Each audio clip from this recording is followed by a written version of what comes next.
आज मैं एक्सप्लेन करूंगा सैटर्न्स स्लेव्स 2 कम्युनियन, जो असल में सैटर्न्स स्लेव्स का सीक्वल है। तो कहानी शुरू होती है लेम्बांग, वेस्ट जावा, 17 अप्रैल 1955 को। हम देखते हैं कि कुछ पुलिस एक इंसान को कहीं ले जा रही है। वो असल में बुद्धिमान है, जिसे हमने सैटर्न्स स्लेव 1 में देखा है। वो प्रेस में जॉब करते हैं। गाड़ी के ड्राइवर ने मुंह ढक रखा था और बुद्धिमान को लगा कि उसने इस ड्राइवर को पहले कहीं देखा है। गाड़ी कब्रिस्तान के अंदर से जाती है। इसके बाद हम हेरू कुसुमा नाम के एक व्यक्ति को देखते हैं। वो उस इलाके के पुलिस कमांडर हैं। हेरू ने बुद्धिमान को कुछ दिखाने के लिए बुलाया था। बुद्धिमान अंधेरी इमारत के अंदर घुसकर हैरान हो जाता है, क्योंकि वहां कब्र से निकालकर लाई गई डेड बॉडीज एक रूम में सजी हुई थीं। हेरू कहता है कि इन डेड बॉडीज को वापस कब्रिस्तान में रखा जाएगा, जैसे कुछ हुआ ही नहीं, क्योंकि कल वहां एशियन अफ्रीकन कॉन्फ्रेंस होगी। अगर ये खबर बाहर जाती है तो देश के लिए प्रॉब्लम खड़ी हो जाएगी। जमीन पर पैरों के निशान थे, मतलब डेड बॉडीज चलकर वहां आई थीं। हेरू चाहता है कि वो सच्चाई देश को बताए, लेकिन उसे चुप रहने का आदेश दिया गया है। इसलिए वो बुद्धिमान को कहता है कि एक नया पेपर तैयार करके इस खबर को र्यूमर की तरह छाप दे।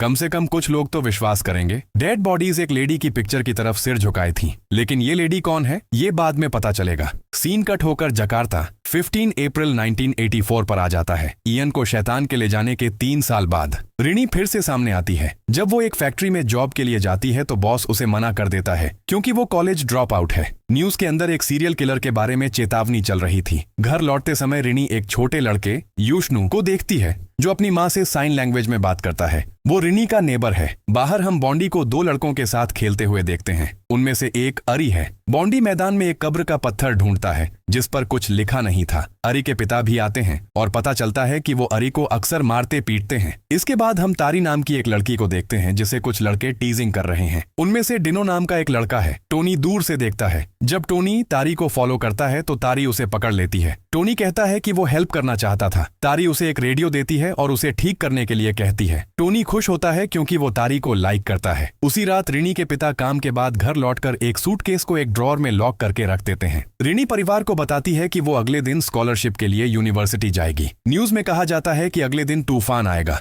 रिनी गार्बेज फेंकने जाती है, लेकिन गार्बेज रूम का दरवाजा खुल नहीं रहा था, इसलिए वो 7th फ्लोर पर जाती है। वहां लोग अजीब व्यवहार कर रहे थे। अचानक सब रिनी की तरफ देख रहे थे। फिर अचानक सब नॉर्मल हो जाता है। यूशनु भी गार्बेज फेंकने जाता है तो गार्बेज रूम से उसे एक आवाज सुनाई देती है, दरवाजा खोलो, बहुत गर्म लग रहा है यहाँ। यूशनु एक बार फंस जाता है, लेकिन फिर से बाहर निकल आता है। इसके बाद पीछे से एक ईविल स्पिरिट उसे हॉन्ट करती है। यूशनु डर के मारे दौड़कर भाग जाता है। रात में अचानक रिनी के टीवी स्क्रीन पर एक लेडी की रिफ्लेक्शन नजर आती है। अगले दिन 16 अप्रैल 1984 हम फिर से बुद्धिमान को देखते हैं। वो बहुत पहले अपनी फैमिली छोड़ चुका है ताकि उन्हें सेफ रख सके। वो कई सालों से समझने का ट्राई कर रहा है कि शैतान कैसे बनता है और क्या इंसान शैतान को ठीक उसी तरह स्वीकार करता है जैसे वो मानवता को स्वीकार करता है। बुद्धिमान के ऑफिस में एक बॉक्स आता है जिसे हेरू ने भेजा था। लेटर में लिखा था कि हेरू ने 13 साल पहले सुसाइड कर लिया था और ये सारे प्रूफ बुद्धिमान के लिए छोड़ गया है। बॉक्स के अंदर कुछ सिंबल, एक एंशिएंट वेपन और कुछ पिक्चर थे। पिक्चर में वो पुरानी बिल्डिंग भी थी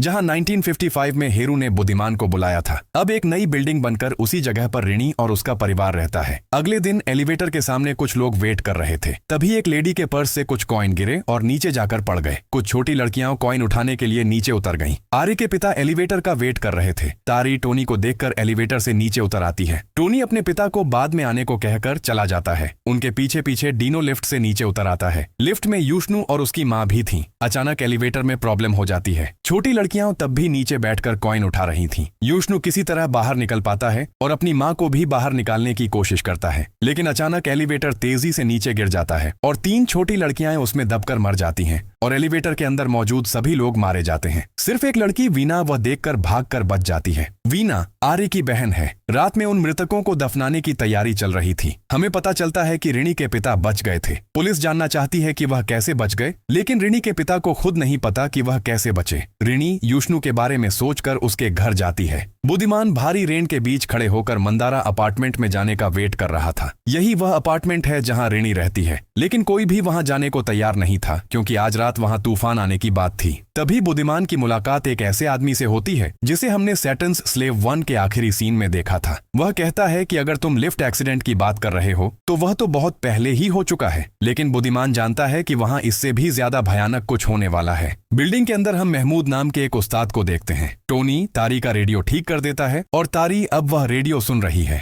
अचानक तारी रेडियो में अपनी ही आवाज सुनती है। वह अपनी माँ को अपनी कब्र के बारे में बता रही है कि वहाँ उसे कितनी ज्यादा तकलीफ हो रही है और कैसे उसे टॉर्चर किया जा रहा है। तभी तारी ऊपर देखती है और पाती है कि उसका ही विकृत शरीर ऊपर रखा हुआ है। इससे तारी बहुत डर जाती है। टोनी के आ जाने पर वह उसे रेडियो ले जाने को कहती है और टोनी उसे लेकर डस्टबिन में फेंक देता है। उधर रिनी युष्णु से उसकी फैमिली के बारे में पूछती है। युष्णु बताता है कि उनके घर में आग लग गई थी जहां उसके पिता की मृत्यु हो गई थी। बाद में हमें पता चलता है कि युष्णु और उसकी माँ दरअसल अपने पिता से छुटकारा पाना चाहते थे क्योंकि उसके पिता उसकी माँ को बहुत टॉर्चर करते थे। इसीलिए उन दोनों ने अपनी अलग साइन लैंग्वेज बनाई थी जिसे उसके पिता नहीं समझ पाते थे। युष्णु ने वह भाषा एक अजीब किताब से सीखी थी जो उसे बुक स्टोर में रखे खुले सूटकेस के अंदर मिली थी। रिनी के पिता अपने कमरे में बैठकर टीवी देख रहे थे और वह बहुत चिंतित लग रहे थे। अचानक पूरी बिल्डिंग की लाइट चली जाती है। आर्य के कमरे से एक अजीब आवाज आती है और कहा जाता है कि सिर झुकाओ उस शख्स के सम्मान में जो जन्म लेने वाला है। वीना कहती है कि वह साउंड दरवाजे की तरफ से आई है। दरवाजा खोलकर देखने पर भी बाहर कोई नहीं है। दूसरी तरफ रिनी अपने घर जाकर कैंडल लेना चाहती है और वह अपने पिता का वह सूटकेस निकालती है जिसे वह हमेशा बंद करके रखते थे। अचानक उसके पिता की आंखें खुल जाती हैं। रिनी जल्दी से कहती है कि वह सिर्फ कैंडल लेने आई है और वहां से चली जाती है। उसके पिता किसी को भी कभी वह सूटकेस देखने नहीं देते हैं। नीचे टोनी की मुलाकात उस्ताद से होती है। उस्ताद टोनी से कहता है कि वह अकेले जाकर दूसरे विक्टिमों के घर चेक करे क्योंकि उस्ताद खुद बच्चों को देखने जाते हैं। तूफान के कारण बिल्डिंग के ग्राउंड फ्लोर पर पानी जमा हो गया था और वे सभी अब बिल्डिंग में फंस गए हैं। बिल्डिंग अब पूरी तरह से खाली लग रही थी, जैसे सब लोग गायब हो गए हों।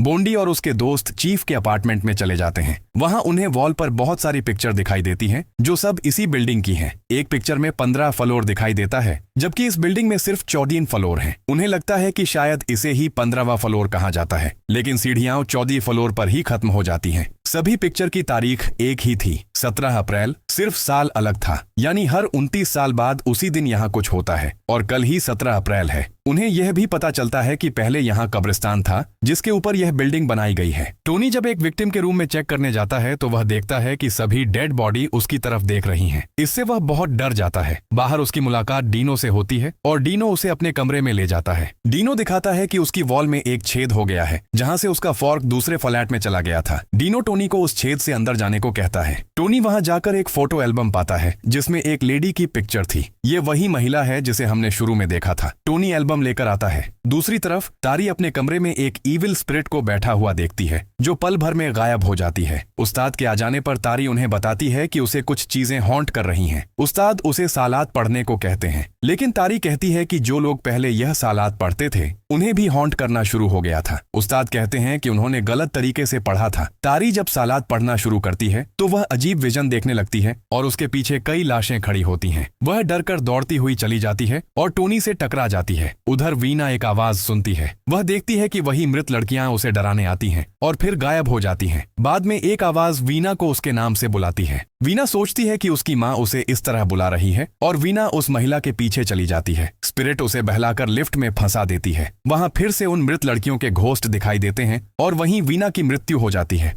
इधर रिनी अपने पिता का सूटकेस चोरी करके ले आती है क्योंकि वह जानना चाहती है कि उसके पिता दरअसल क्या काम करते हैं। सब लोग फिर से बाहर मिलते हैं और वे डीनो के घर जाते हैं। टोनी रिनी को वह एल्बम दिखाता है। वह कहता है कि एल्बम में मौजूद लोग हमारी माँ के एल्बम की पिक्चर में भी हैं, यानी वे इसी बिल्डिंग में रहते थे। अब उन्हें लगता है कि इस बिल्डिंग में कुछ ऐसा है जो सबको हॉन्ट कर रहा है। नियाबर टोनी उन्हें उस महिला की तस्वीर दिखाता है जिसके नीचे एक नाम लिखा था, रामिनोम। यही उस महिला का नाम है। टोनी सोचता है कि शायद वह उसकी माँ है, लेकिन उसकी माँ कभी उस तरह के कपड़े नहीं पहनती थी। रिनी अपने पिता का सूटकेस खोल देती है और उसमें से बहुत बदबू आती है। अंदर कटी हुई उंगलियां भरी थीं, जिसे देखते ही सब डर के मारे भाग जाते हैं। लेकिन तभी उन्हें बोंडी की याद आई, इसलिए रिनी, टोनी और युष्णु एक साथ बोंडी को खोजने जाते हैं। इस बीच बोंडी को एक खुला फ्लैट मिलता है जहां एक व्यक्ति बैठा है। सोफा घुमाते ही बोंडी शॉक हो जाती है क्योंकि वहां बैठा था उसका भाई इयन, जो दरअसल डीमोन बन गया था। बोंडी डर के मारे दौड़कर भाग जाती है। इस बीच रिनी और टोनी आर्य के कमरे में जाकर देखते हैं कि आर्य की माँ फांसी लगाकर मर चुकी है। वे डर के मारे वहां से भाग जाते हैं और फाइनली बोंडी से उनकी मुलाकात हो जाती है। रात ठीक 12 बजे है, मतलब 17 अप्रैल शुरू हो गया है और उस बिल्डिंग के अंदर मौजूद सभी डेड बॉडीज फिर से जिंदा हो उठती हैं। रिनी इयन को उसके साथ आने को कहती है। तभी युष्णु साइन लैंग्वेज में इयन के साथ बात करता है और इयन युष्णु से कहता है कि मैं दोस्त हूँ।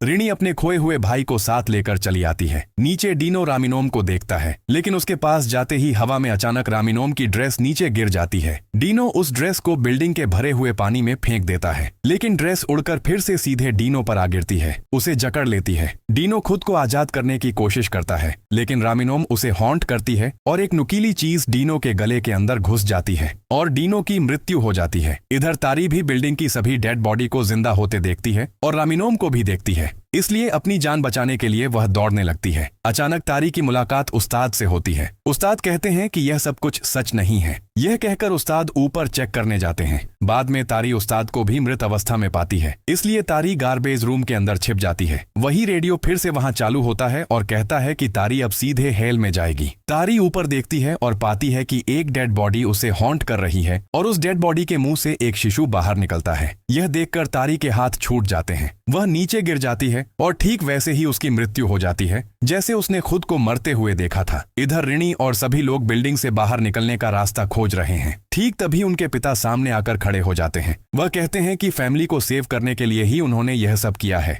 यहाँ आता है ट्विस्ट। वह कहते हैं कि जो कुछ भी हो रहा है वह सब मेरी गलती के कारण है। तभी इयन को देखकर वह उस पर हमला करने जाते हैं। सभी डर के मारे दौड़कर भाग जाते हैं। अचानक कोई रिनी को बेहोश कर देता है। सीन कट होकर हमें दिखाया जाता है कि इयन शैतानी लोगों के सामने खड़ा है। इयन रिनी को एक विजन दिखाता है और कहता है कि रिनी अगर सब भूल जाओ तो तुम्हें वह जिंदगी मिलेगी जो तुम डिजर्व करती हो। रिनी इस सपने से बाहर निकलने की कोशिश करती है। फिर वह जाग कर देखती है कि टोनी और उसके पिता को शैतानों ने बांध रखा है। इयन 2 घोड़े बुलाता है। वे घोड़े उसके पिता के शरीर को 2 तरफ खींचकर फाड़ देते हैं। इसके बाद टोनी की बारी आती है। ठीक तभी बुद्धिमान आता है। वह काले सीड को जॉम्बीज के पास फेंक देता है और अपने वेपन से रामिनोम को दूर हटा देता है। इयन जॉम्बीज को उन पर अटैक करने को कहता है, लेकिन यूशनु साइन लैंग्वेज में उन्हें रुकने को कहता है और जॉम्बीज रुक जाते हैं। रिनी इयन को किसी चीज से हिट करती है और सब बाहर निकल आते हैं। देखा जाता है कि वे दरअसल 15th फ्लोर पर थे। यह वही सीक्रेट फ्लोर है जो तस्वीर में दिखाया गया था और जो एक गुप्त दरवाजे के पीछे छिपा हुआ था। बुद्धिमान उन्हें नाव में बिठाकर ले जाता है। बुद्धिमान रिनी को बताता है कि वह हमेशा देर से आया है। रिनी के पिता पुलिस थे। 1955 में ड्यूटी के दौरान उन्हें रामिनोम के कल्ट के बारे में पता चला। इसके बाद उन्होंने रिनी की मां को उस कल्ट में शामिल होने को कहा ताकि उन्हें संतान मिल सके। बाद में वह उस डील को तोड़ना चाहते थे, लेकिन इसके लिए उन्हें 8000 पीपल की हत्या करनी थी। उस रहस्यमय शूटिंग का सीरियल किलर रिनी के पिता थे। उन्होंने गलती की थी, लेकिन वह तुमसे बहुत प्यार करते थे। शुरू से ही कल्ट ने तुम्हारे पिता को टारगेट किया था। तुम्हारी माँ सिर्फ एक आड़ थी। बुद्धिमान कहता है कि मामला सिर्फ तुम्हारे फैमिली का नहीं है, इसके पीछे और भी भयानक कुछ चल रहा है और वह सब कुछ रिनी को बताएगा। आखिर में फिर से वही दंपति दिखाई देते हैं जिन्हें हमने सैटन्स स्लेव 1 में देखा था। अभी भी कोई नहीं जानता कि वे अच्छाई के पक्ष में हैं या बुराई के पक्ष में। 1955 की पुरानी तस्वीरों में भी वे दिखाई देते हैं और यहीं फिल्म खत्म हो जाती है।